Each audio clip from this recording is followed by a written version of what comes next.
Bertemu lagi dengan saya Syarif Hidayat. Di video kali ini saya akan membuat wayang Semar menggunakan kardus bekas. Seperti apakah saya membuat wayang Semarnya? Mari kita lihat. Yang kita butuhkan pulpen, gunting, benang, silet, dan kardus untuk membuat wayangnya. Oke, pertama kita gambar dulu. Bentuk fisik. Semar memiliki bentuk fisik yang sangat unik, seolah-olah ia merupakan simbol penggambaran jagat raya. Tubuhnya yang bulat merupakan simbol dari bumi, tempat tinggal umat manusia dan makhluk lainnya. Semar selalu tersenyum, tetapi bermata sembab. Penggambaran ini sebagai simbol suka dan duka. Wajahnya tua, tetapi potongan rambutnya bergaya kuncung seperti anak kecil. Sebagai simbol tua dan muda, ia berkelamin laki-laki, tetapi memiliki payudara seperti perempuan. Sebagai simbol pria dan wanita, ia penjelmaan dewa, tetapi hidup sebagai rakyat kecil biasa, sebagai atasan dan bawahan. Sejarah. Menurut sejarah Prof. Dr. Slamet Muljana, tokoh Semar pertama kali ditemukan dalam karya sastra zaman Kerajaan Majapahit berjudul Sudamala. Selain dalam bentuk kekawin, kisah Sudamala juga dibahas sebagai relief dalam candi Sukuh yang berangka tahun 1437. Semar dikisahkan sebagai abdi atau hamba tokoh utama cerita tersebut, yaitu Raden Sadewa dari keluarga Pandawa. Tentu saja peran Semar tidak hanya sebagai pengikut saja, melainkan juga sebagai pelontar humor untuk mencairkan suasana yang lagi tegang. Pada zaman berikutnya, kerajaan-kerajaan Islam berkembang di Pulau Jawa. Pewayangan pun berperan sebagai salah satu media dakwah. Kisah-kisah yang dipentaskan masih seputar Mahabharata, yang saat itu melekat kuat dalam memori masyarakat orang Jawa. Salah satu ulama yang terkenal sebagai ahli budaya, misalnya Sunan Kalijaga. Dalam pementasan wayang, tokoh Semar masih tetap dipertahankan keberadaannya, bahkan aktifnya lebih banyak daripada dalam kisah Sudamala. Dalam perkembangan selanjutnya, derajat Semar semakin meningkat lagi.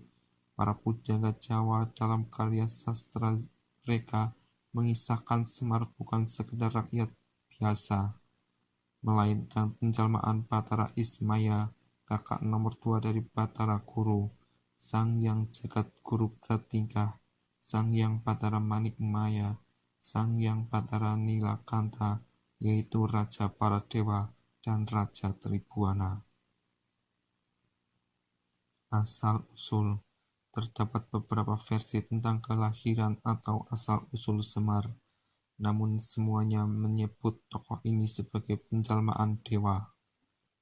Dalam naskah Serat Kanda dikisahkan, penguasa Kayangan bernama Sang Yang Batara Nurasa memiliki 2 orang putra bernama Sang Yang Batara Tunggal dan Sang Yang Batara Wenang, atau Sang Yang Asiprono atau Sang Yang Asiprono. Karena Sang Yang Tunggal berwajah jelek, maka tahta Kayangan pun diwariskan kepada Sang Yang Wenang. Dari Sang Yang Wenang kemudian diwariskan kepada putranya yang bernama Batara Guru. Sang Yang Tunggal kemudian menjadi pengasuh para kesatria keturunan Batara Guru dengan nama Semar. Dalam naskah Pramayuga dikisahkan, Sang Yang Tunggal adalah anak Sang Yang Wenang. Sang Yang Tunggal kemudian menikah dengan Dewi Rekati atau Batari Rekati, seorang putri jin kepiting bernama Sang Yang Yuyut. Dari perkawinan itu, lahir sebutir mustika berwujud telur yang kemudian berubah menjadi 2 orang pria.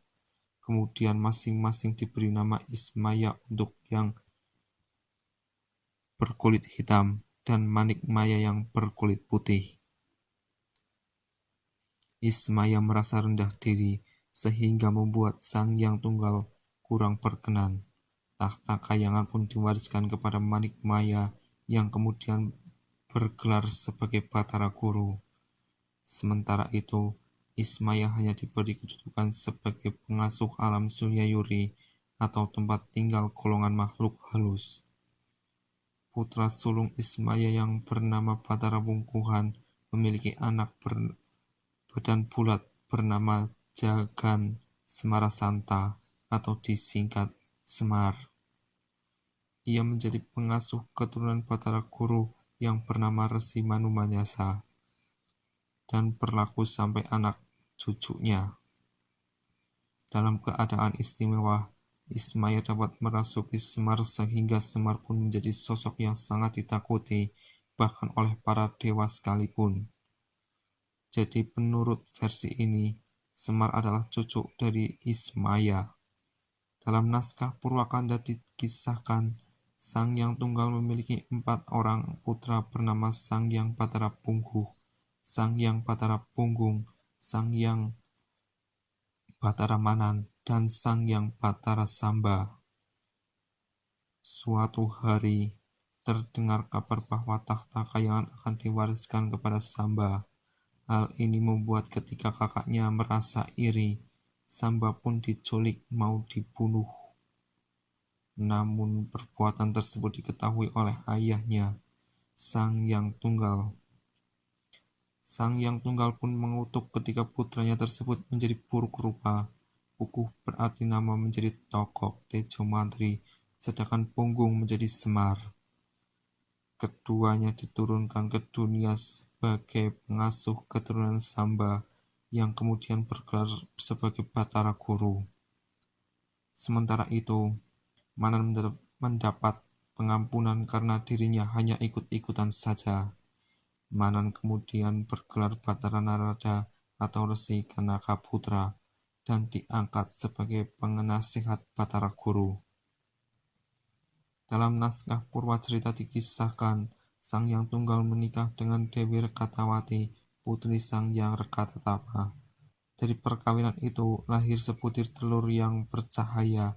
Sang Yang Tunggal dengan perasaan kesal membanting telur itu sehingga pecah menjadi 3 bagian, yaitu cangkang putih dan kuning telur. Ketika masing-masing menjelma menjadi laki-laki, yang berasal dari cangkang diberi nama Antaga, yang berasal dari putih telur diberi nama Ismaya, sedangkan yang berasal dari kuningnya diberi nama Manikmaya. Pada suatu hari, Antaga dan Ismaya berselisih karena masing-masing ingin menjadi pewaris tahta kayangan. Keduanya pun mengadakan perlombaan menelan gunung. Antaga berusaha melahap gunung tersebut dengan sekali telan, namun justru mengalami kecelakaan. Mulutnya robek dan matanya melebar. Sedangkan Ismaya menggunakan cara lain, yaitu dengan memakan gunung tersebut sedikit demi sedikit. Setelah melewati beberapa hari, seluruh bagian gunung pun berpindah ke dalam tubuh Ismaya, tetapi tidak berhasil ia keluarkan. Akibatnya sejak saat itu, Ismaya pun bertubuh bulat. Sang Yang Tunggal mengetahui ambisi dan keserakahan kedua putranya itu. Mereka pun dihukum menjadi manusia biasa dan harus turun ke dunia. Manikmaya yang kemudian diangkat sebagai Raja Kayangan Tribuana bergelar sebagai Batara Guru. Antaga dan Ismaya pun turun ke dunia, masing-masing memakai nama Tokok, mempunyai teman Bilu yang ditugaskan untuk memomong, mengasuh, atau menuntun bangsa yang berwatak serakah, bengis, kejam, angkara murka. Sedangkan Semar ditugaskan untuk mengasuh, memomong, menuntun para manusia kesatria yang mempunyai watak santun, berbudi pengerti luhur. Dalam pewayangan dikisahkan Batara Ismaya sewaktu masih di Kayangan sempat dijodohkan dengan sepupunya yang bernama Dewi Senggani. Dari perkawinan itu lahir 10 orang anak, yaitu Batara Bungkuhan, Batara Surya, Batara Chandra, Batara Patuk, Batara Temboro, Batara Siwah, Batara Kuara, Batara Yamadipati, Batara Kamajaya, Batara Mahyanti, dan Batari Darmanastiti. Semar sebagai penjalmaan Ismaya mengabdi untuk pertama kali kepada Manu Manasa, leluhur para Pandawa. Pada suatu hari, Semar diserang 2 ekor harimau berwarna merah dan putih. Manu Manasa memanah keduanya sehingga berubah ke wujud asli, yaitu sepasang bidadari bernama Kanastri dan Kaniraras. Berkat pertolongan Manu Manasa, kedua bidadari tersebut telah terbebas dari kutukan yang mereka jalani. Kanastri kemudian menjadi istri Semar dan bisa dipanggil dengan sebutan Kanastren. Sementara itu, Kaniraras menjadi istri Manu Manasa dan namanya diganti menjadi Retawati karena kakak perempuan. Pasangan Punokawan. Dalam pewayangan Jawa Tengah, Semar selalu disertai oleh anak-anaknya, yaitu Gareng, Petruk, dan Bagong. Namun sesungguhnya ketiga bukan anak kandung Semar. Gareng adalah putra seorang pendeta yang mengalami kutukan dan terbebas oleh Semar. Petruk adalah putra seorang raja bangsa Gandharwa, yaitu Prabu Gandharwa Raja Bali. Sementara Bagong tercipta dari bayangan Semar berkat sabda sakti Sang Yang Menang. Dalam pewayangan Sunda, rutan anak-anak Semar adalah Cepot, Astara Jangga, Dawala, dan Gareng. Sementara itu, dalam pewayangan Jawa Timuran, Semar hanya didampingi 1 orang anak saja bernama Bagong, yang juga memiliki seorang anak bernama Besut. Keistimewaan. Semar merupakan tokoh pewayangan ciptaan pujangga lokal, meskipun statusnya hanya sebagai abdi, tetapi keluhurannya sejajar dengan Prabu Kresna dalam kisah Mahabharata.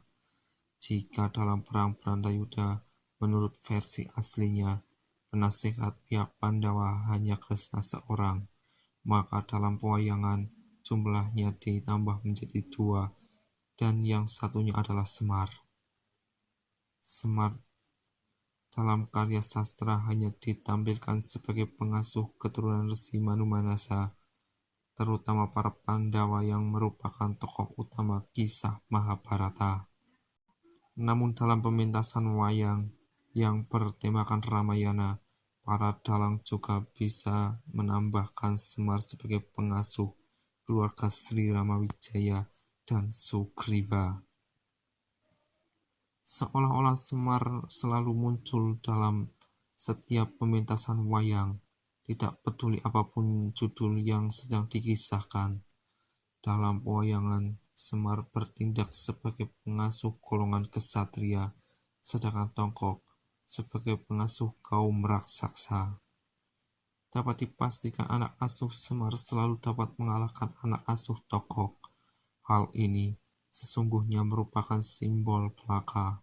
Semar merupakan gambaran perpaduan rakyat kecil sekaligus dewa kayangan.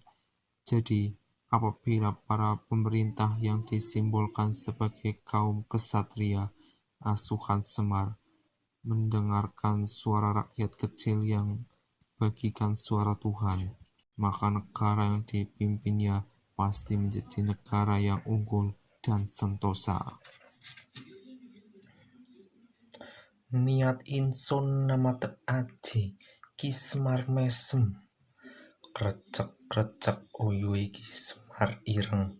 Aji pengasihan kang ora ana tombone. Ora ana wong bagus kejaba aku.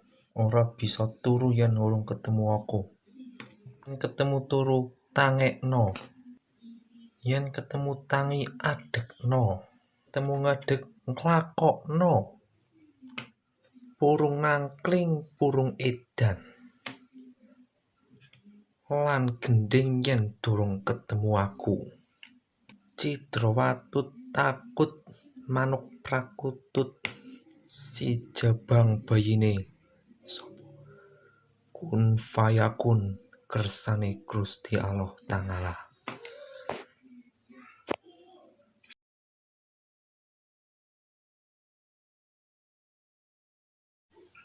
Nah, itu dia videonya. Kalau kalian suka videonya, jangan lupa di like, di subscribe, dan di komen.